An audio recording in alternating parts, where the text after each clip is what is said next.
राधे कृष्ण दोस्तों, आपका स्वागत है आपके अपने यूट्यूब चैनल स्टडी जोन में। तो आज हम पढ़ेंगे हिंदी कहानी राजा निर्बंसिया, जिसके रचनाकार कमलेश्वर है। और ये कहानी UGC net JRF paper 2 Hindi साहित्य की यूनिट 7 में भी लगी हुई है। तो चलिए हम इस कहानी को पढ़ते हैं। राजा निर्बंसिया एक कमलेश्वर की कहानी है। इसके रचनाकार कमलेश्वर हैं। एक राजा निर्बंसिया थे। माँ कहानी सुनाया करती थी। उनके आसपास ही 4-5 बच्चे अपनी मुट्ठियों में फूल दबाए कहानी समाप्त होने पर गौरव पर चढ़ाने के लिए उत्सुक से बैठ जाते थे। आटे का सुंदर सा चौक पूरा होता। उसी चौक पर मिट्टी की 6 गौरे गौरे रखी जाती, जिनमें से ऊपर वाली के बिंदिया और सिंदूर लगता। बाकी पांचों नीचे दबी पूजा ग्रहण करती रहती। एक और दीपक की बाती स्थिर से जलती रहती और मंगल घट रखा रहता, जिस पर रोली से साथिया बनाया जाता। सभी बैठे बच्चों के मुख पर फूल चढ़ाने की उतावली की जगह कहानी सुनने की सहज स्थिरता उभर आती। एक राजा निर्बंसिया थे। माँ सुनाया करती थी। उनके राज में बड़ी खुशहाली थी। सब वर्ण के लोग अपना अपना कामकाज देखते थे।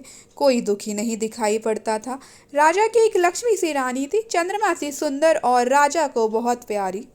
राजा राजकाज देखते और सुख से रानी के महल में रहते। मेरे सामने मेरे ख्यालों का राजा था, राजा जगपति। तब जगपति से मेरी दांत कट्टी दोस्ती थी। दोनों मिडिल स्कूल में पढ़ने जाते। दोनों एक से घर के थे, इसीलिए बराबरी की निभती थी। मैं मैट्रिक पास करके एक स्कूल में नौकर हो गया और जगपति कस्बे के ही वकील के यहाँ मुहर्रीर। जिस साल जगपति मुहर्रीर हुआ, उसी वर्ष पास के गांव में उसकी शादी हुई। पर ऐसी हुई कि लोगों ने तमाशा बना देना चाहा। लड़की वालों का कुछ विश्वास था कि शादी के बाद लड़की की विदा नहीं होगी,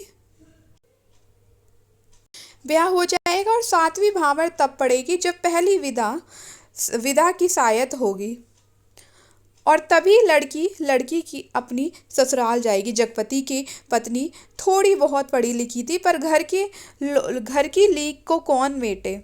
बारात बिना बहू के वापस आ गई और लड़के वालों ने तय कर लिया कि अब जगपति की शादी कहीं और कर दी जाएगी, चाहे कानी लूली से हो। पर वह लड़की अब घर में नहीं आएगी। लेकिन साल खत्म होते होते सब ठीक ठाक हो गया। लड़की वालों ने माफ़ी मांग ली और जगपति की पत्नी अपनी ससुराल आ गई। जगपति को जैसे सब कुछ मिल गया और सास ने बहू की बलाइयाँ लेकर घर की सब चाबियाँ सौंप दी, गृहस्थी का ढंग बार समझा दिया। जगपति की माँ ना जाने कब से आस लगाए बैठी थी। उन्होंने आराम की सांस ली, पूजा पाठ में समय काटने लगी, दोपहरियाँ दूसरों के घर के आंगन में बीतने लगी। पर सांस का रोग था उन्हें। सो एक दिन उन्होंने अपनी अंतिम घड़ियां गिनते हुए चंदा को पास बुलाकर समझाया था, बेटा, जगपति बड़े लाड प्यार का पला है। जब से तुम्हारे ससुर नहीं रहे तब से इसके छोटे छोटे हट को पूरा करती रही हूँ। अब तुम ध्यान रखना। मेरी फिर रुक कर उन्होंने कहा, जगपति किसी लायक हुआ है तो रिश्तेदारों की आंखों में करकने लगा है। तुम्हारे बाप ने ब्याह के वक्त नादानी की, जो तुम्हें विदा नहीं किया। मेरे दुश्मन देवर जेठों को मौका मिल गया, तू मार खड़ा कर दिया कि अब विदा करवाना, नाक कटवाना है। जगपति का ब्याह क्या हुआ, उन लोगों की छाती पर सांप लौट गया। सोचा घर की इज्जत रखने की आड़ लेकर रंग में भंग कर दे। अब बेटा, इस घर की लाज तुम्हारी इलाज है। आज को तुम्हारे ससुर होते तो भला कहते कहते माँ की आंखों में आंसू आ गए और वे जगपति की देखभाल उसे सौंपकर सदा के लिए मौन हो गई थी। एक अरमान उनके साथ ही चला गया कि जगपति की संतान को 4 वर्ष इंतजार करने के बाद भी वे गोद में ना खिला पाई। और चंदा ने मन में सब्र कर लिया था, यही सोचकर कि कुल देवता का अंश तो उसे जीवन भर पूजने को मिल गया था। घर में चारों तरफ जैसे उदारता बिखरी रहती, अपनापा बरसता रहता। उसे लगता जैसे घर की अंधेरी एकांत कोठरियों में ये शांत शीतलता है जो उसे भरमा लेती है। घर की सब कुंडियों की खनक उसके कानों में बस गई थी, हर दरवाजे की चरमराहट पहचान गई थी। एक रोज राजा आखेट को गए। माँ सुनाती थी, राजा आखेट को जाते थे तो 7वें रोज जरूर महल में लौट आते थे। पर उस दफा जब गए तो 7वां दिन निकल गया, पर राजा नहीं लौटे। रानी को बड़ी चिंता हुई। रानी एक मंत्री को साथ लेकर खोज में निकली। और इसी बीच जगपति को रिश्तेदार की एक शादी में जाना पड़ा। उसके दूर रिश्ते के भाई दयाराम की शादी थी। कहा गया था कि 7वें दिन 10वें दिन ज़रूर वापस आ जाएगा, पर छठे दिन ही खबर मिली कि बारात घर लौटने पर दयाराम के घर डाका पड़ गया। किसी मुखबिर ने सारी खबरें पहुंचा दी थी। लड़की वालों ने दयाराम का घर सोने चांदी से पाट दिया है। आखिर पुश्तैनी जमींदार की इकलौती लड़की थी। घर आए मेहमान लगभग विदा हो चुके थे। दूसरे रोज जगपति भी चलने वाला था, पर उसी रात डाका पड़ा। जवान आदमी भला खून मानता है। डाके वालों ने जब बंदूकें चलाई तो सबकी गिग्गी बंद गई, पर जगपति और दयाराम ने छाती ठोक कर लाठियां उठा ली। घर में कोहराम मच गया। फिर सन्नाटा छा गया। डाके वाले बराबर गोलियां दाग रहे थे। बाहर का दरवाज़ा टूट चुका था, पर जगपति ने हिम्मत बढ़ाते हुए हाँक लगाई, ये हवाई बंदूकें इन ठेल पिलाई लाठियों का मुकाबला नहीं कर पाएंगी जवानों। पर दरवाजे तड़ तड़ टूटते रहे और अंत में एक गोली जगपति की जांग को पार करती निकल गई। दूसरी उसकी जांग के ऊपर कूल्हे में समाकर रह गई। चंदा रोती कलपती और मनौतियाँ मानती। जब वहां पहुंची तो जगपति अस्पताल में था। दयाराम के थोड़ी चोट आई थी, उसे अस्पताल में छुट्टी मिल गई थी। जगपति की देखभाल के लिए कहीं अस्पताल में मरीजों के रिश्तेदार के लिए जो कोठरियां बनी थी उन्हीं में चंदा को रुकना पड़ा। कस्बे के अस्पताल से दयाराम का गांव 4 कोस पड़ता था। दूसरे तीसरे वहां से आदमी आते जाते रहते, जिस सामान की जरूरत होती पहुंचा जाते। पर धीरे धीरे उन लोगों ने भी खबर लेना छोड़ दिया। एक दिन में ठीक होने वाला घाव तो था नहीं। जांग की हड्डी चटक गई थी और कूल्हे में ऑपरेशन से 6 इंच गहरा घाव था। कस्बे का अस्पताल था। कंपाउंडर ही मरीजों की देखभाल रखते। बड़ा डॉक्टर तो नाम के लिए था। कस्बे के बड़े आदमियों के लिए, छोटे लोगों के लिए तो कंपाउंडर साहब ही ईश्वर के अवतार थे। मरीजों की देखभाल करने वाले रिश्तेदारों के खाने पीने की मुश्किलों से लेकर मरीज की नब्ज तक संभालते थे। छोटी सी इमारत में अस्पताल आबाद था। रोगियों को सिर्फ 6-7 खाटें थी। मरीजों के कमरे से लगा दवा बनाने का कमरा था। उसी में एक आराम कुर्सी थी और एक नीची सी मेज। उसी कुर्सी पर बड़ा डॉक्टर आकर कभी कभार बैठता था, नहीं तो बच्चन सिंह कंपाउंडर ही जमे रहते। अस्पताल में या तो फौजदारी के शहीद आते या गिर गिरा कर हाथ पैर तोड़ लेने वाले एक आध लोग। छठे छमा से कोई औरत दिख गई तो दिख गई, जैसे उन्हें कभी रोग घेरता ही नहीं था। कभी कोई बीमार पड़ती तो घर वाले हाल बता के 8-10 रोज की दवा एक साथ ले जाते और फिर उसके जीने मरने की खबर तक ना मिलती। उस दिन बच्चन सिंह जगपति के घाव की पट्टी बदलने आया। उसके आने में और पट्टी खोलने में कुछ ऐसी लापरवाही थी जैसे गलत बंधी पगड़ी को ठीक से बांधने के लिए खोल रहा हो। चंदा उसकी कुर्सी के पास ही सांस रोके खड़ी थी। वह और रोगियों से बात करता जा रहा था। इधर मिनट भर को देखता, फिर जैसे अभ्यास से उसके हाथ अपना काम करने लगते। पट्टी एक जगह खून से चिपक गई थी। जगपति बुरी तरह करा उठा। चंदा के मुंह से चीख निकली। बच्चन सिंह ने सतर्क होकर देखा तो चंदा मुख में धोती का पल्ला खोसे अपनी भयातुर आवाज़ दबाने की चेष्टा कर रही थी। जगपति एक बारगी मछली सा तड़प कर रह गया। बच्चन सिंह की उंगलियां थोड़ी सी थरथराई कि उसकी बाह पर टप से चंदा का आंसू चू पड़ा। बच्चन सिंह सिहर सा गया और उसके हाथों की अबस निठुराई को जैसे किसी मानवीय कोमलता ने धीरे से छू लिया। आहो कराहो, दर्द भरी चीखों और चटकते शरीर के जिस वातावरण में रहते हुए भी वह बिल्कुल अलग रहता था। फोड़ों को पके आम सा दबा देता था, खाल को आलू सा छील देता था। उसके मन से जिस दर्द का एहसास उठ गया था वह उसे आज फिर हुआ और वह बच्चे की तरह फूंक फूंक कर पट्टी को नम करके खोलने लगा। चंदा की ओर धीरे से निगाह उठाकर देखते हुए फुसफुसाया, चाचा, रोगी की हिम्मत टूट जाती है ऐसे। पर जैसे यह कहते कहते उसका मन खुद अपनी बात से उचट गया। यह बेपरवाही तो चीख और कराहो की एक रास्ता से उसे मिली थी, रोगी की हिम्मत बढ़ाने की कर्तव्य निष्ठा से नहीं। जब तक वह घाव की मरहम पट्टी करता रहा तब तक किन्हीं 2 आंखों की करुणा उसे घेरी रही और हाथ धोते समय वह चंदा की उन चूड़ियों से भरी कलाइयों को बेझिझक देखता रहा जो अपनी खुशी से उसे मांग रही थी। चंदा पानी डालती जा रही थी और बच्चन सिंह हाथ धोते धोते उसकी कलाइयों, हथेलियों और पैरों को देखता जा रहा था।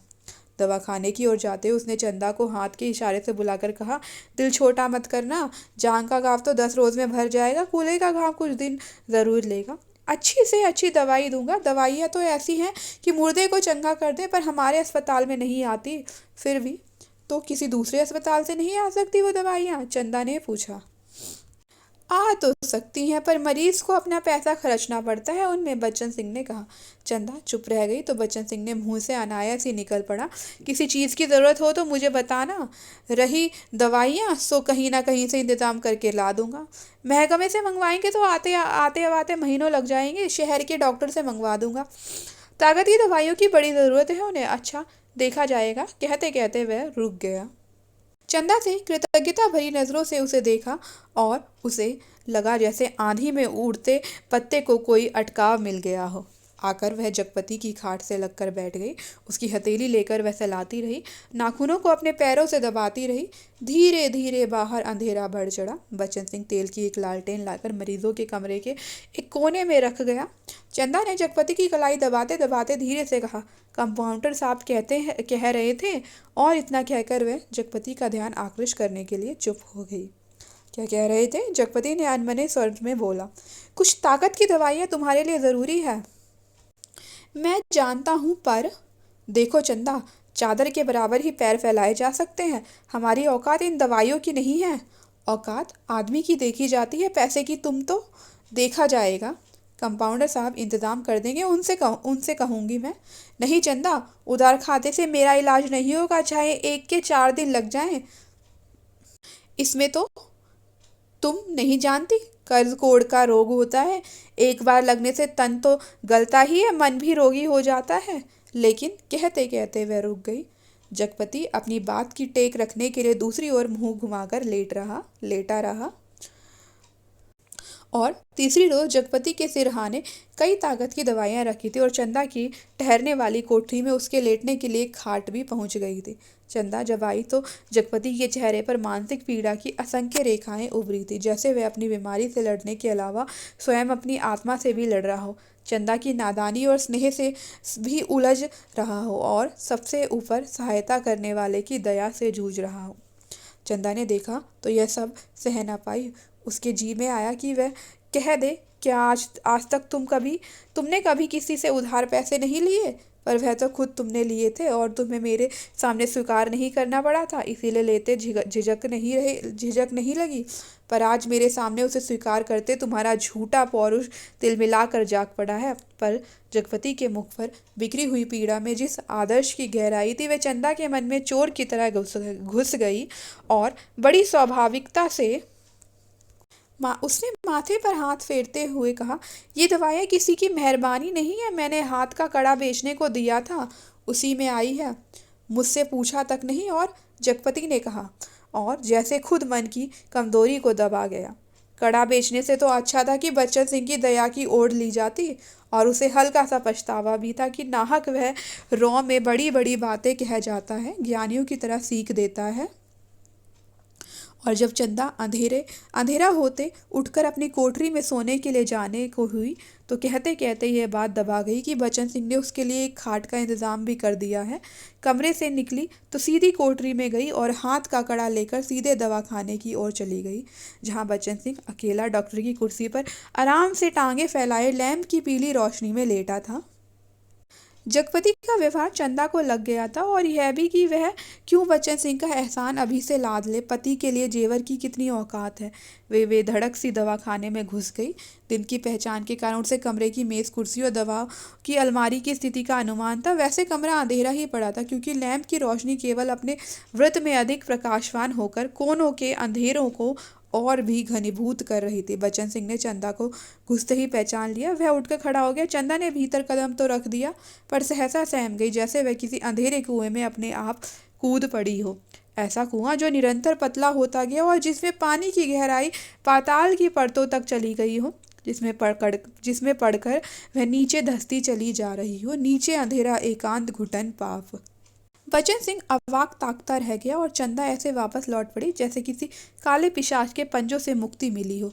बच्चन सिंह के सामने क्षण भर में सारी परिस्थिति कौंध गई और उसने वहीं से बहुत संयत आवाज में जबान को दबाते हुए जैसे वायु में स्पष्ट ध्वनित कर दिया, चंदा।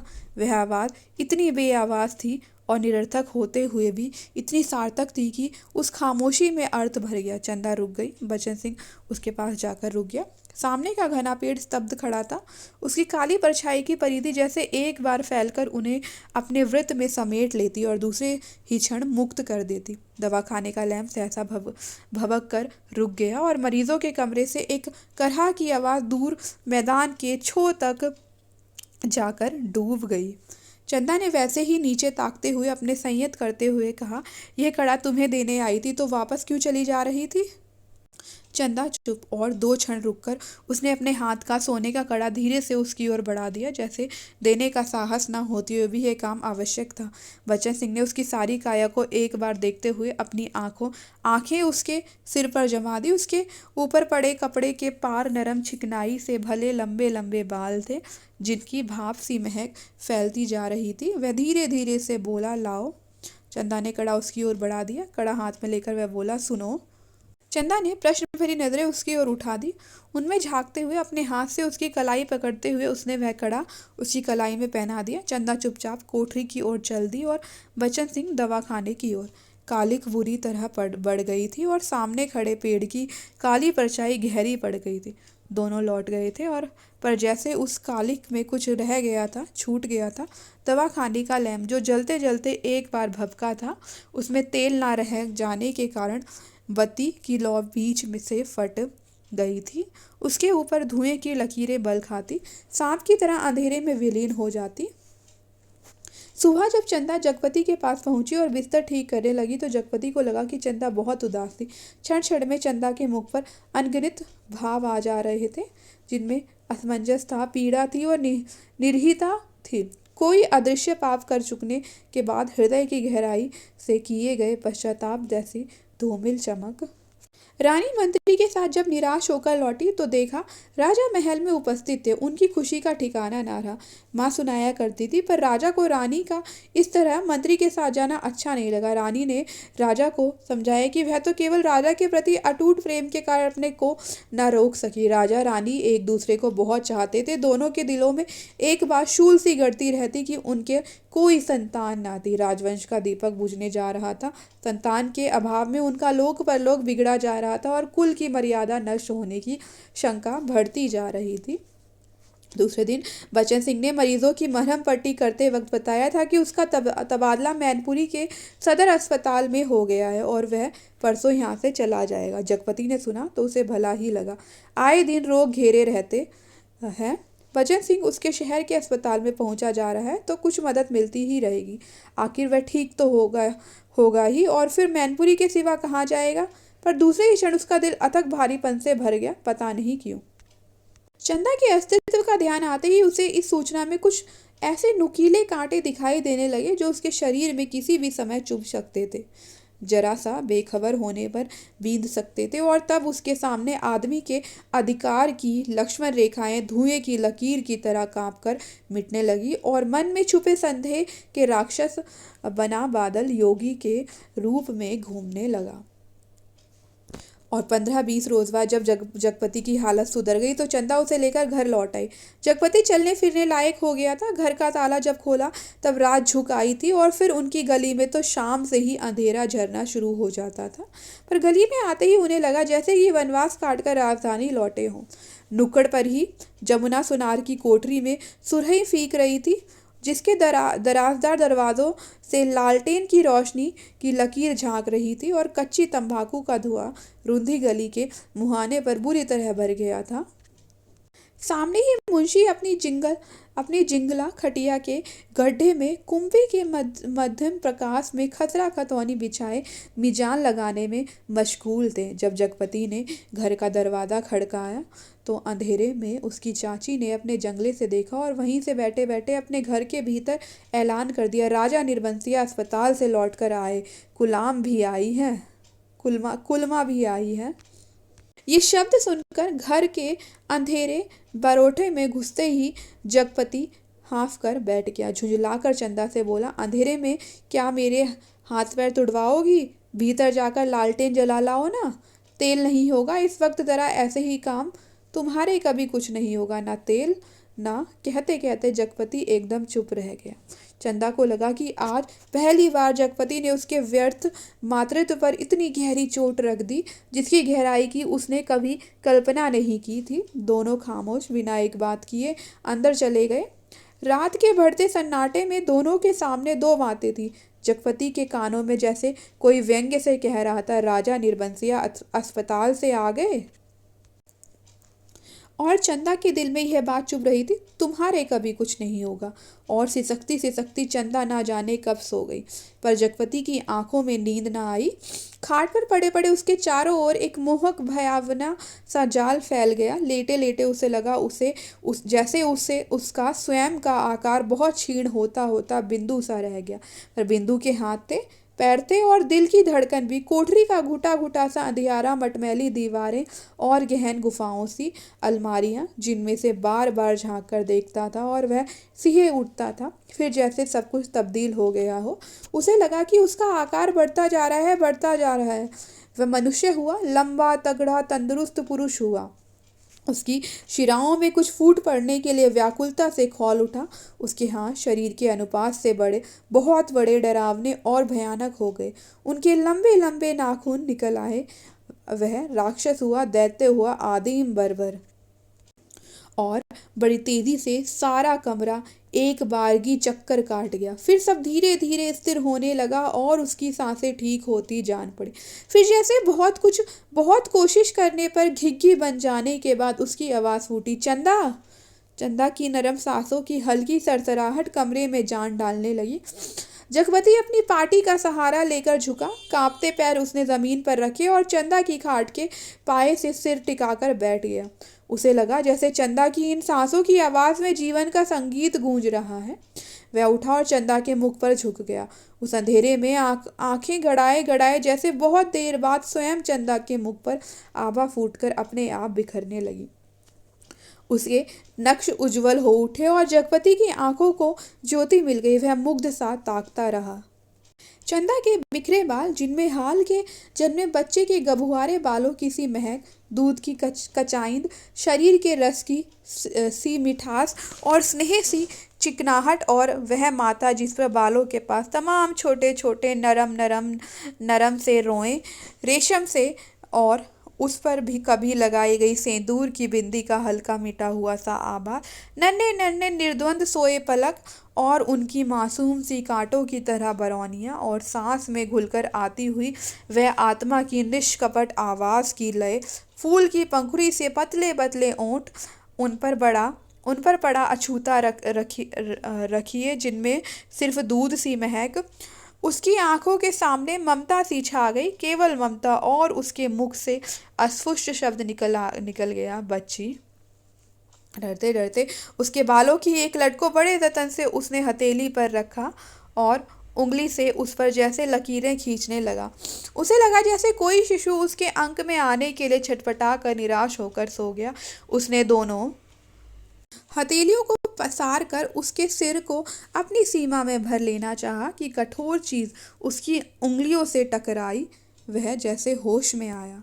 बड़े सहारे से उसने चंदा के सिर के नीचे टटोला। एक रुमाल में बंधा कुछ उसके हाथ में आ गया। अपने को संयत करता वह वहीं जमीन पर बैठ गया। उसी अंधेरे में उस रुमाल को खोला तो जैसे सांप सूंघ गया। चंदा के हाथों के दोनों सोने के कड़े उसमें लिपटे थे। तब उसके सामने सब सृष्टि धीरे धीरे टुकड़े टुकड़े होकर बिखरने लगी। ये कड़े तो चंदा बेचकर उसका इलाज कर रही थी। वे सब दवाइयाँ और ताकत के टॉनिक। उसने तो कहा था ये दवाइयाँ किसी की मेहरबानी नहीं है। मैंने हाथ के कड़े बेचने को दे दिए थे, पर उसका गला बुरी तरह सूख गया। जबान जैसे तालू से चिपक कर रह गई। उसने चाहा कि चंदा को झकझोर कर उठाए, पर शरीर की शक्ति बस सी गई थी। रक्त पानी हो गया था। थोड़ा संयत हुआ। उसने वे कड़े उसी रुमाल में लपेटे और उसकी खाट के कोने पर रख दी और बड़ी मुश्किल से अपनी खाट की पाटी पकड़कर लुढ़क गया। चंदा झूठ बोली, पर क्यों? कड़े आज तक छुपाए रही। उसने इतना बड़ा दुराव क्यों किया? आखिर क्यों? किस लिए? और जगपति का दिल भारी हो गया। उसे फिर लगा कि उसका शरीर सिमटा जा रहा है और वह एक सीक का बना ढांचा रह गया, नितांत हल्का, तिनके सा, हवा में उड़कर भटकने वाले तिनके सा। उस रात के बाद रोज जगपति सोचता रहा कि चंदा से कड़े मांगकर बेच ले और कोई छोटा मोटा कारोबार ही शुरू कर दे, क्योंकि नौकरी छूट चुकी थी। इतने दिन की गैर हाजिरी के बाद वकील साहब ने दूसरा मुहर्रिर रख लिया था। वह रोज यही सोचता, पर जब चंदा सामने आती तो न जाने कैसी असहाय सी उसकी अवस्था हो जाती। उसे लगता जैसे कड़े मांगकर वह चंदा से पत्नीत्व का पद भी छीन लेगा। मातृत्व तो भगवान ने छीन ही लिया। आखिर वह सोचता आखिर चंदा क्या रह जाएगी। एक स्त्री से यदि पत्नीत्व और मातृत्व छीन लिया गया तो उसके जीवन की सार्थकता ही क्या। चंदा के साथ वह यह अन्याय कैसे करे, उससे दूसरी आंख की रोशनी कैसे मांग ले। फिर तो वह नितांत अंधी हो जाएगी और उन कंडों को मांगने के पीछे जिस इतिहास की आत्मा नंगी हो जाएगी, कैसे वह उस लज्जा को स्वयं ही उड़ा कर ढांपेगा। और वह उन्हीं ख्यालों में डूबा सुबह से शाम तक इधर उधर काम की टोह में घूमता रहता। किसी से उधार ले ले, पर किस संपत्ति पर, क्या है उसके पास जिसके आधार पर कोई उसे कुछ देगा। और मोहल्ले के लोग जो एक एक पाई पर जान देते थे।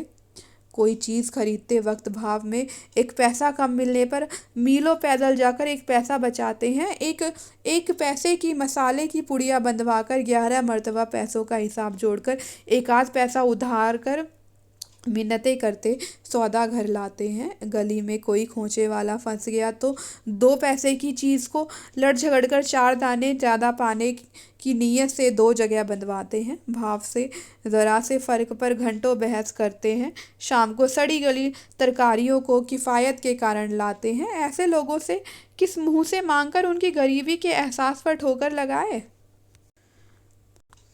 पर उस दिन शाम को जब वह घर पहुंचा तो बरौठा में एक साइकिल रखी नजर आई। दिमाग पर बहुत जोर डालने के बाद भी वह आगंतुक की कल्पना ना कर पाया। भीतर वाले दरवाजे पर जब पहुंचा तो सहसा हंसी की आवाज़ सुनकर ठिठक गया। उस हंसी में एक अजीब सा उन्माद था। और उसके बाद चंदा का सुर, अब आते ही होंगे, बैठिए ना 2 मिनट और अपनी आँख से देख लीजिए और उन्हें समझाते जाइए कि अभी तंदुरुस्ती इस लायक नहीं जो दिन भर घूमना बर्दाश्त कर सकें।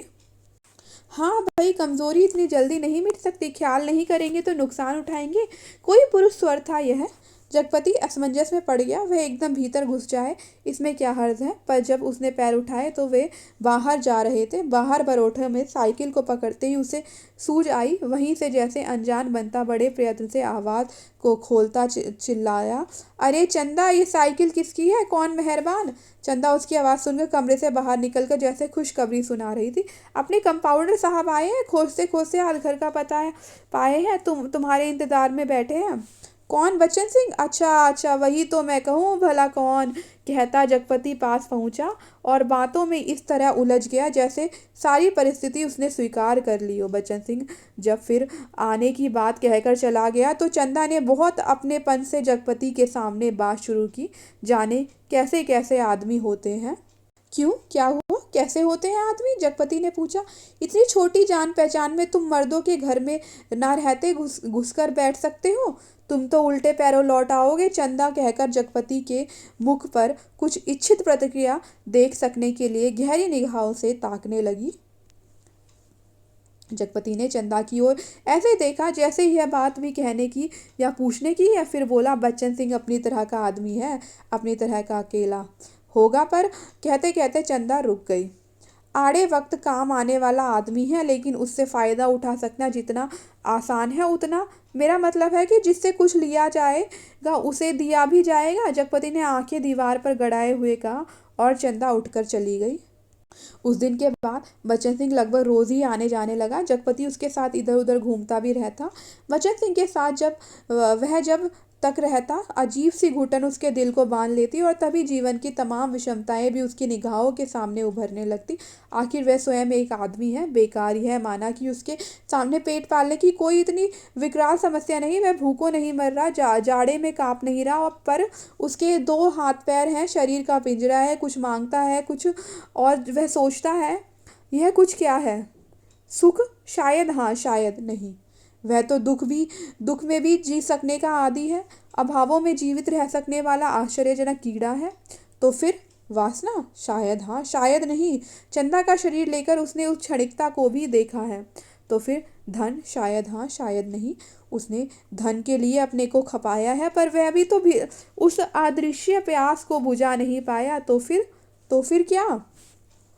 वह कुछ क्या है जो उसकी आत्मा में नासूर सा रिश्ता है, अपना उपचार मांगता है? शायद काम, हाँ यही, बिल्कुल यही, जो उसके जीवन की घड़ियों को निपट सूना ना छोड़े, जिसे वह अपनी शक्ति लगा सके, अपना मन डुबो सके, अपने को सार्थक अनुभव कर सके, चाहे उसमें सुख हो या दुख, आरक्षा हो या सुरक्षा, शोषण हो या पोषण। उसे सिर्फ काम चाहिए, करने के लिए कुछ चाहिए, यही तो उसकी प्रकृत आवश्यकता है, पहली और आखिरी मांग है, क्योंकि वह उस घर में नहीं पैदा हुआ जहाँ सिर्फ जबान हिलाकर शासन करने वाले होते हैं।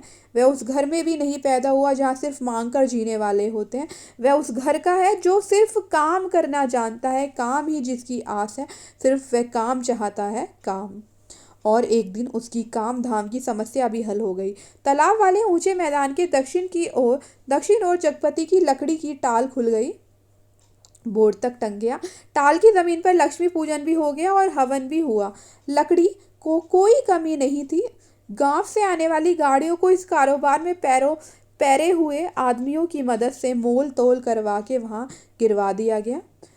गांठें एक ओर रखी गई, चैलों का चट्टा करीने से लग गया और गुद्दे चीरने के लिए डाल दिए गए। 2-3 गाड़ियों का सौदा करके टाल चालू कर दी गई। भविष्य में स्वयं पेड़ खरीदकर काटने का तय किया गया। बड़ी बड़ी स्कीमें बनी कि किस तरह जलाने की लकड़ी से बढ़ाते बढ़ाते एक दिन इमारती लकड़ी की कोठी बनेगी, चीरने की नई मशीन लगेगी। कारोबार बढ़ जाने पर बच्चन सिंह भी नौकरी छोड़कर उसी में लग जाएगा, और उसने महसूस किया कि वह काम में लग गया है। अब 24 घंटे उसके सामने काम है, उसके समय का उपयोग है।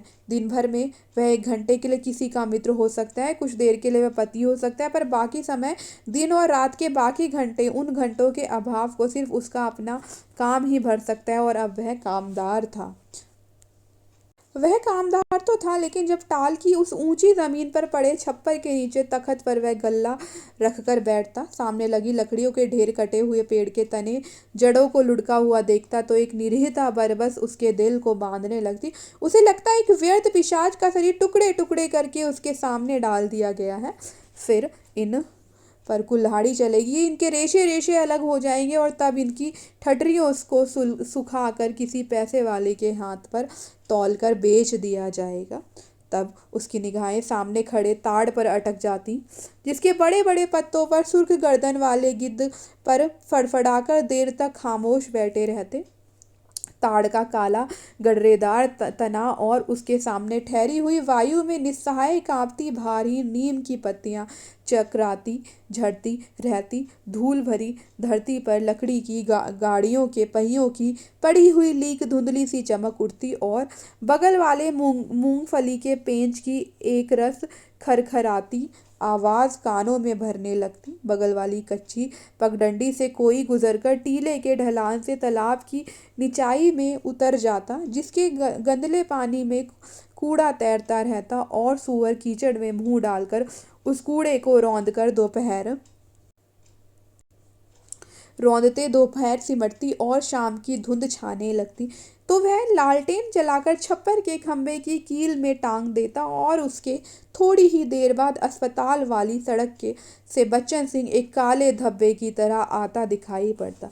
गहरे पड़ते अंधेरे में उसका आकार धीरे धीरे बढ़ता जाता, और जगपति के सामने जब वह आकर खड़ा होता तो वह उसे बहुत विशाल सा लगने लगता, जिसके सामने उसे अपना अस्तित्व डूबता महसूस होता। एक आध बिक्री की बातें होती, और तब दोनों घर की ओर चल देते। घर पहुंचकर बच्चन सिंह कुछ देर जरूर रुकता, बैठता, इधर उधर की बातें करता। कभी मौका पड़ जाता तो जगपति और बच्चन सिंह की थाली भी साथ लग जाती। चंदा सामने बैठकर दोनों को खिलाती। बच्चन सिंह बोलता जाता, क्या तरकारी बनी है, मसाला ऐसा पड़ा है कि उसकी भी बहार है, और तरकारी का स्वाद भी ना मरा। होटलों में या तो मसाला ही मसाला रहेगा, या सिर्फ तरकारी ही तरकारी। वाह वाह, क्या बात है अंदाज की। और चंदा बीच बीच में टोक कर बोलती जाती, इन्हें तो जब तक दाल में प्याज का भुना घी ना मिले तब तक पेट नहीं भरता। या सिरका अगर इन्हें मिल जाए तो समझो सब कुछ मिल गया। पहले मुझे सिरका ना जाने कैसा लगता था, पर अब ऐसा जबान पर चढ़ा है कि या इन्हें कागज़ की पतली रोटी पसंद ही नहीं आती। अब मुझसे कोई पतली रोटी बनाने को कहे तो बनती ही नहीं, आदत पड़ गई है और फिर मन ही नहीं करता। पर चंदा की आंखें बच्चन सिंह की थाली पर ही जमी रहती। रोटी निपटी तो रोटी परोस दी, दाल खत्म हुई तो भी एक चमचा और परोस दी, और जगपति सिर झुकाए खाता रहता। सिर्फ एक गिलास पानी मांगता और चंदा चौंक कर पानी देने से पहले कहती, अरे तुमने तो कुछ लिया भी नहीं। कहते कहते वे पानी दे देती और तब उसके दिल पर गहरी सी चोट लगती। न जाने क्यों वह खामोशी की चोट उसे बड़ी पीड़ा दे जाती, पर वह अपने को समझा लेती, कोई मेहमान तो नहीं है, मांग सकते थे, भूख नहीं होगी।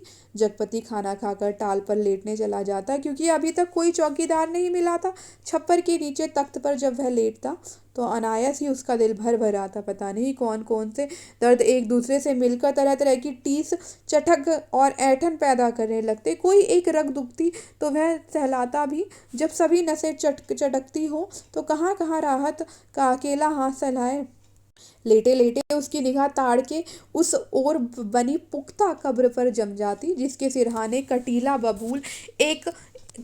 बबूल का एकाकी पेड़ सुन्न सा खड़ा रहता। जिस कब्र पर एक पर्दा नशीन औरत बड़े लिहाज से आकर सवेरे सवेरे बेला और चमेली के फूल चढ़ाती जाती, घूम घूम कर उसके फेरे लेती और माथा टेक कर कुछ कदम उदास उदास सी चलकर एकदम तेजी से मुड़कर बिसातियों के मोहल्ले में खो जाती। शाम होते फिर आती, एक दिया बारती और अगर की बत्तियां जलाती, फिर मुड़ते हुए ओढ़नी का पल्ला कंधों पर डालती तो दिए की लौ कांपती, कभी कांप कर बुझ जाती, पर उसके कदम बढ़ चुके होते, पहले धीमे थके उदास से और फिर तेज सामान्य से, और फिर उसी मोहल्ले में खो जाती। और तब रात की तन्हाइयों में बबूल के कांटों के बीच उस साए साए करते ऊंचे नीचे मैदान में जैसे उस कब्र से कोई रूह निकलकर निपट अकेली भटकती रहती। तभी ताड़ पर बैठे सुर्ख गर्दन वाले गिद्ध मनहूस सी आवाज में किलबिला उठते और ताड़ के पत्ते भयानकता से खड़बड़ा उठते। जगपति का बदन कांप जाता और वह भटकती रूह जिंदा रह सकने के लिए जैसे कब्र की ईंटों में बबूल के साया तले दुबक जाते। जगपति अपनी टांगों को पेट से भींचकर कंबल में मुंह छिपा औंधा लेट जाता। तड़के ही ठेके पर लगे लकड़हारे लकड़ी चीरने आ जाते। तब जगपति कंबल लपेट घर की ओर चला जाता। राजा रोज सवेरे टहलने जाते थे, माँ सुनाया करती थी। एक दिन जैसे ही महल के बाहर निकल कर आए कि सड़क पर झाड़ू लगाने वाली मेहतरानी उन्हें देखते ही अपना झाड़ू पंजा पटक कर माथा पीटने लगी और कहने लगी, हाय राम, आज राजा निर्बंसिया का मुंह देखा है। ना जाने रोटी भी नसीब होगी कि नहीं, ना जाने कौन सी विपद टूट पड़े। राजा को इतना दुख हुआ कि उल्टे पैरों महल को लौट गए। मंत्री को हुक्म दिया उस मेहतरानी का घर नाश से भर दे, और सब राजसी वस्त्र उतार राजा उसी क्षण जंगल की ओर चले गए। उसी रात रानी को सपना हुआ कि कल की रात तेरी मनोकामना पूरी करने वाली है। रानी बहुत पछता रही थी, पर फौरन ही रानी राजा को खोजती खोजती उस सराय में पहुंच गई जहां वे टिके हुए थे। रानी भेष बदलकर सेवा करने वाली भटियारिन बनकर राजा के पास रात में पहुंची, रात भर उनके साथ रही और सुबह राजा के जगने से पहले सराय छोड़कर महल में लौट गई। राजा सुबह उठकर दूसरे देश की ओर चले गए। दो ही दिनों में राजा के निकल जाने की खबर राजभर में फैल गई। राजा निकल गए, चारों तरफ यही खबर थी, और उस दिन टोले मोहल्ले के हर आंगन में बरसात के मेह की तरह यह खबर बरसकर फैल गई कि चंदा के बाल बच्चा होने वाला है। नुक्कड़ पर जमुना सुनार की कोठरी में फिकती सुरही रुक गई। मुंशी जी ने अपना मीजान लगाना छोड़ा, विस्फारित नेत्रों से ताक कर खबर सुनी। बंसी गिराने वाले ने कुएं में से आधी गई रस्सी खींच डोल मन पर पटक कर सुना। सुदर्शन दर्जी ने मशीन के पहिए को की हथेली से रगड़कर रोक कर सुना। हंसराज पंजाबी ने अपनी नील लगी मलगुजी कमीज की आस्तीनें चढ़ाते हुए सुना, और जगपति की बेवा चाची ने औरतों के जमघट में बड़े विश्वास पर भेद भरे स्वर में सुनाया। आज 6 साल हो गए शादी को, ना बाल ना बच्चा, ना जाने किसका पाप है उसके पेट में, और किसका होगा सिवा उस मुस्टंडे कंपोटर के। ना जाने कहाँ से कुलच्छनी इस मोहल्ले में आ गई। इस गली की तो पुश्तों से ऐसी मर्याद रही है कि गैर मर्द औरत की परछाई तब नहीं देख पाए। यहाँ के मर्द तो बस अपने घर की औरतों को जानते हैं, उन्हें तो पड़ोसी के घर की जनानियों की गिनती तक नहीं मालूम। यह कहते कहते उनका चेहरा तमतमा आया और सब औरतें देवलोक की देवियों की तरह गंभीर बनी, अपनी पवित्रता की महानता के बोझ से दबी धीरे धीरे खिसक गईं। सुबह की खबर फैलने से पहले जगपति टाल पर चला गया था, पर सुनी उसने भी आज ही थी। दिन भर वह तख्त पर कोने की मुंह किए पड़ा रहा, ना ठेके की लड़कियां चिराई, ना लकड़ियां चिराई, ना बिक्री की और ध्यान दिया, ना दोपहर का खाना खाने ही घर गया। जब रात अच्छी तरह फैल गई वह हिंसक पशु की भांति उठा। उसने अपनी अंगुलियां चटकाई, मुट्ठी बांधकर भहाँ का जोर देखा तो नसें तनी और भहाँ में कठोर कंपन सा हुआ। उसने 3-4 पूरी सांसें खींची और मजबूत कदमों से घर की ओर चल पड़ा। मैदान खत्म हुआ, कंकड़ की सड़क आई, सड़क खत्म हुई, गली आई, पर गली के अंधेरे में घुसते वह सहम गया, जैसे किसी ने अदृश्य हाथों से उसे पकड़कर सारा रक्त निचोड़ लिया। उसकी फटी हुई शक्ति की नस पर हिम शीतल होंठ रखकर सारा रस चूस लिया और गली के अंधेरों की हिकारत भरी कालिक और भी भारी हो गई, जिसमें घुसने से उसकी सांस रुक जाएगी, घुट जाएगी। वह पीछे मुड़ा पर रुक गया। फिर कुछ संयत होकर वह चोरों की तरह निशब्द कदमों से किसी तरह घर के भीतर देहरी तक पहुंचा। दाईं ओर की रसोई दाईं ओर की रसोई वाली दहलीज में कुप्पी टिमटिमा रही थी और चंदा अस्त व्यस्त दीवार के सिर टेके शायद आसमान निहारते निहारते सो गई थी। कुप्पी का प्रकाश उसके आधे चेहरे को उजागर किए था और आधा चेहरा गहन कालीमा डूबा अदृश्य था। वह खामोशी से खड़ा ताकता रहा।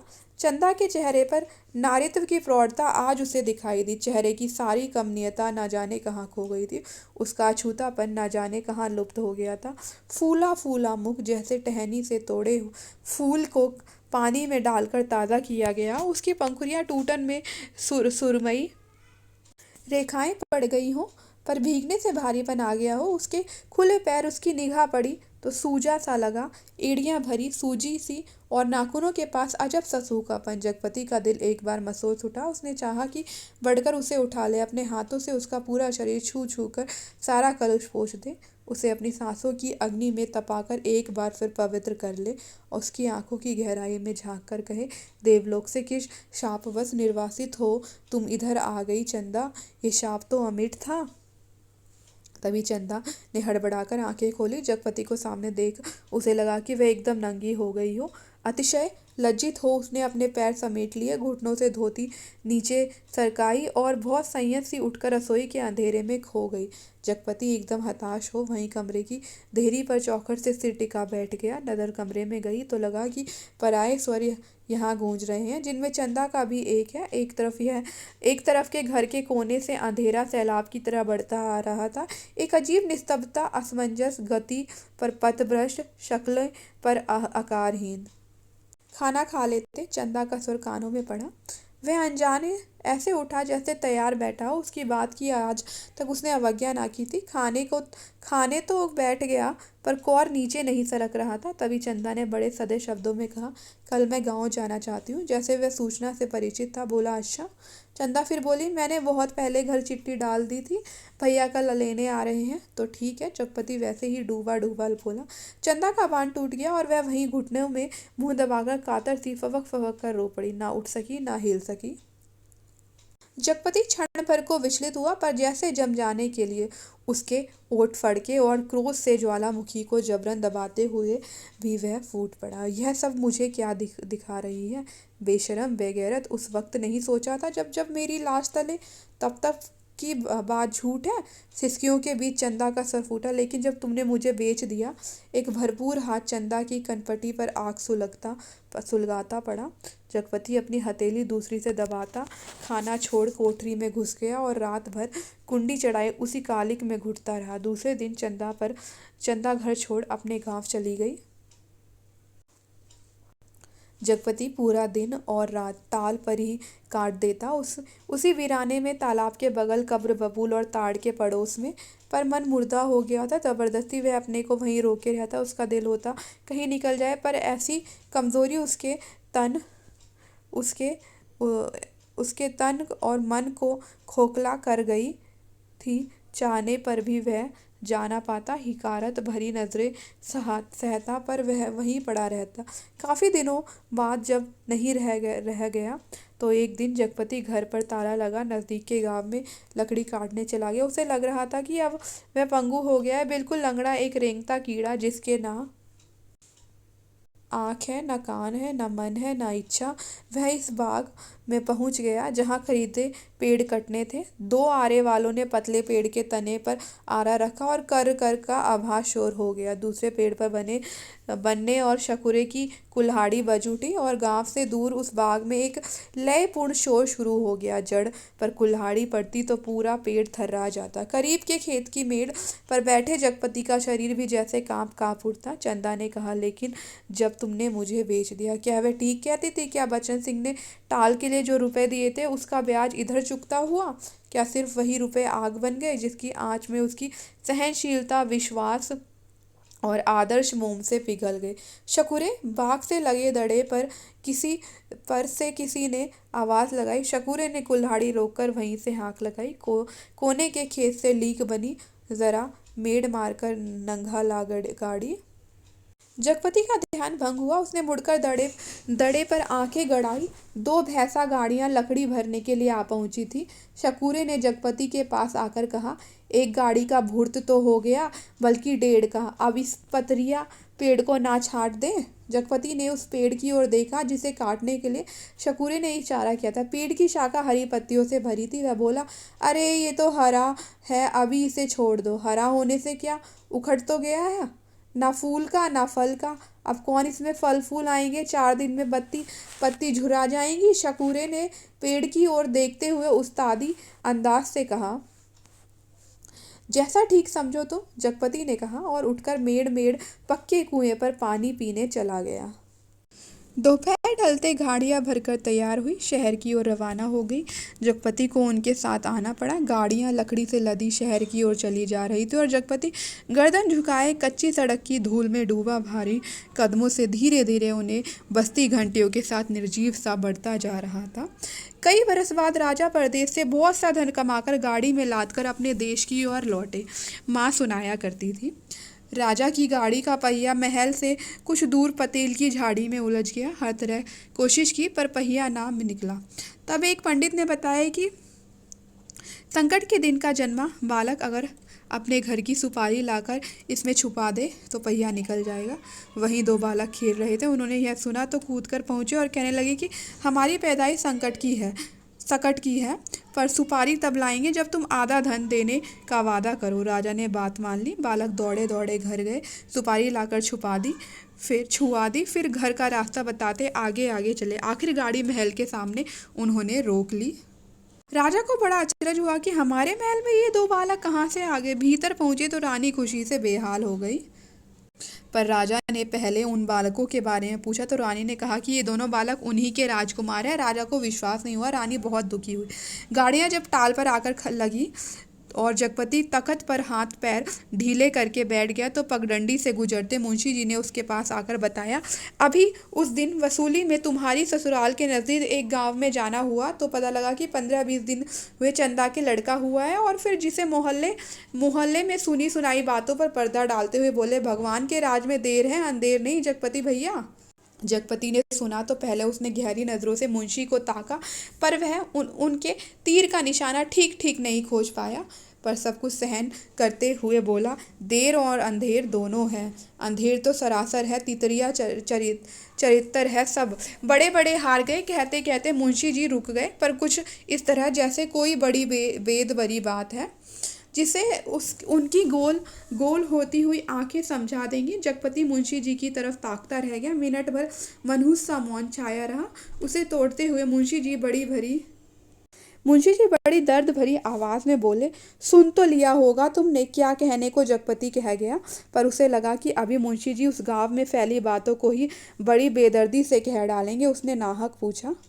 तभी मुंशी ने उसकी नाक के पास मुंह ले जाते हुए कहा, चंदा दूसरे के घर बैठ रही है, कोई मधुसूदन है वहीं का, पर बच्चा दीवार बन गया है। चाहते तो वो यही है कि मर जाए तो रास्ता खुले, पर राम जी की मर्जी। सुना है बच्चा रहते भी वह चंदा को बैठाने को तैयार है।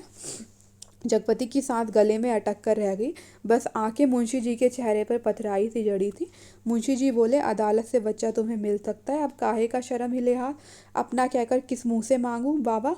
हर तरफ तो कर्ज से दबा हूँ, तन से, मन से, पैसे से, इज्जत से, किसके बल पर दुनिया संजोने की कोशिश करूं? कहते कहते वे अपने में खो गया। मुंशी जी वहीं बैठ गए। जब रात झुक आई तो जगपति के साथ ही मुंशी जी भी उठे। उसके कंधे पर हाथ रखे वे उसे गली तक लाए। अपनी कोठरी आने पर पीठ सहलाकर उन्होंने उसे छोड़ दिया। गर्दन झुकाए गली के अंधेरे में उन्हीं ख्यालों में डूबा, ऐसे चलता चलाया जैसे कुछ हुआ ही ना हो। पर कुछ ऐसा बोझ था जो ना सोचने देता था और ना समझने। जब चाची की बैठक के पास गुजरने लगा तो सहसा उसके कानों में भनक पड़ी, आ गए सत्यानाशी कुलबोरन। उसने जरा नज़र उठाकर देखा तो गली की चाची भौजाइयाँ बैठक में जमा थी और चंदा की चर्चा छिड़ी थी। वह चुपचाप निकल गया। इतने दिनों बाद ताला खोला और बरौठे के अंधेरे में कुछ सूझ ना पड़ा तो एकाएक वे रात उसकी आंखों के सामने घूम गई जब अस्पताल से चंदा के साथ लौटा था। बेवा चाची की वह जहर बुझ तीर आ गए राजा निर्बंसिया अस्पताल से और राजा सत्यानाशी कुल बोरन, और स्वयं उसका वह वाक्य जो चंदा को छेद गया, तुम्हारे कभी कुछ ना होगा। और उस रात की शिशु चंदा, चंदा का लड़का हुआ है, वह कुछ और जानती, आदमी का बच्चा ना जानती। वह कुछ और जानती, आदमी का बच्चा ना जानती। वह और कुछ भी जानती, कंकड़ पत्थर वह नारी ना बनती, बच्ची ही बनी रहती उस रात की शिशु चंदा। पर चंदा यह सब क्या करने जा रही है? उसके जीते जी वह दूसरे के घर बैठने जा रही है। कितने बड़े पाप में धकेल दिया चंदा को। पर उसे भी तो कुछ सोचना चाहिए, आखिर क्या? पर मेरे जीते जी तो यह सब अच्छा नहीं। वह इतनी घृणा बर्दाश्त करके भी जीने को तैयार है या मुझे जलाने को? वह मुझे नीच समझती है, कायर नहीं तो एक बार खबर तो देती, तो लेती, बच्चा हुआ तो पता लगता। पर नहीं, वह उसका कौन है? कोई भी नहीं। औलाद ही तो वह स्नेह की धुरी है जो आदमी औरत को पहियों को साध कर तन के दलदल से पार ले जाती है। नहीं तो हर औरत वैश्य है और हर आदमी वासना का कीड़ा। तो क्या चंदा औरत नहीं रही? वह ज़रूर औरत थी, पर स्वयं मैंने उसे नरक में डाल दिया। वह बच्चा मेरा कोई नहीं, पर चंदा तो मेरी है। एक बार उसे ले आता, फिर यहाँ रात के मोहक अंधेरे में उसके फूल से अधरों को देखता, निर्द्वंद सोई पलकों को निहारता, सांसों की दूर सी अछूती महक को समेट लेता। आज का अंधेरा, घर में तेल भी नहीं जो दिया जला ले। और फिर किसके लिए कौन जलाए? चंदा के लिए। पर उसे तो बेच दिया था। सिवा चंदा के कौन सी संपत्ति उसके पास थी जिसके आधार पर कोई कर्ज देता? कर्ज ना मिलता तो यह सब कैसे चलता? काम पेड़ कहाँ से कटते? और तब शकूरे के वे शब्द उसके कानों में गूंज के, हरा होने से क्या उखड़ तो गया है? वह स्वयं भी तो उखड़ा हुआ पेड़ है, न फल न फूल का, सब व्यर्थ ही तो है। जो कुछ सोचा उस पर भी विश्वास ना कर पाया। चंदा को चाहता रहा पर उसके दिल में चाहत न जगा पाया। उसे कहीं से एक पैसा मांगने पर डांटता रहा पर खुद लेता रहा। और आज वह दूसरे घर बैठ रही है, उसे छोड़कर वह अकेला है। हर तरफ बोझ है जिसमें उसकी नस नस कुचली जा रही है, रग रग फट गई है। और वह किसी तरह टटोल टटोल का भीतर घर में पहुंचा। रानी अपने कुल देवता के मंदिर में पहुंची। माँ सुनाया करती थी, अपने सतीत्व को सिद्ध करने के लिए उन्होंने घोर तपस्या की। राजा देखते रहे। कुल देवता प्रसन्न हुए। उन्होंने अपनी दैवी शक्ति से दोनों बालकों को तत्काल जन्मे शिशुओं में बदल दिया। रानी की छातियों में दूध भर आया, उनमें से धार फूट पड़ी जो शिशुओं के मुंह में गिरने लगी। राजा को रानी के सतीत्व का सबूत मिल गया। उन्होंने रानी के चरण पकड़ लिया और कहा कि तुम देवी हो, ये मेरे पुत्र हैं। और उस दिन से राजा फिर से राजकाज संभाल लिया। उसी रात जगपति अपना सारा कारोबार त्याग अफीम और तेल पीकर मर गया, क्योंकि चंदा के पास कोई दैवी शक्ति नहीं थी और जगपति राजा नहीं, बच्चन सिंह कंपाउंडर का कर्जदार था।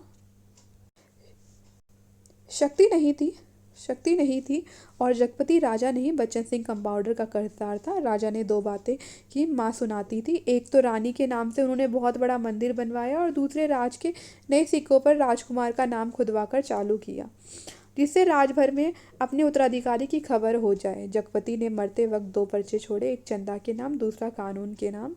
चंदा को उसने लिखा था, चंदा, मेरी अंतिम चाह यही है कि तुम बच्चे को लेकर चली आना। अभी एक दो दिन मेरी लाश की दुर्गति होगी, तब तक तुम आ सकोगी। चंदा आदमी को पाप नहीं पश्चाताप मारता है। मैं बहुत पहले मर चुका था, बच्चे को लेकर ज़रूर चली आना। कानून को इसने लिखा था, किसी ने मुझे मारा नहीं है, किसी आदमी ने नहीं। मैं जानता हूँ कि मेरे जहर की पहचान करने के लिए मेरा सीना चीरा जाएगा, उसमें जहर है। मैंने अफीम नहीं, रुपए खाए हैं। उन रुपयों में मैं कर्ज का जहर था, उसी ने मुझे मारा है। मेरी लाश तब तक ना जलाई जाए जब तक चंदा बच्चे को लेकर ना आ जाए, आग बच्चे से दिलवाई जाए, बस। माँ जब कहानी समाप्त करती थी तो आसपास बैठे बच्चे फूल चढ़ाते थे। मेरी कहानी भी ख़त्म हो गई, पर तो यहीं पर इस कहानी का अंत होता है। तो अब हम आपसे मिलते हैं अगली वीडियो में। तो लाइक करें, शेयर करें और हमारे चैनल को सब्सक्राइब करें। Thanks for watching.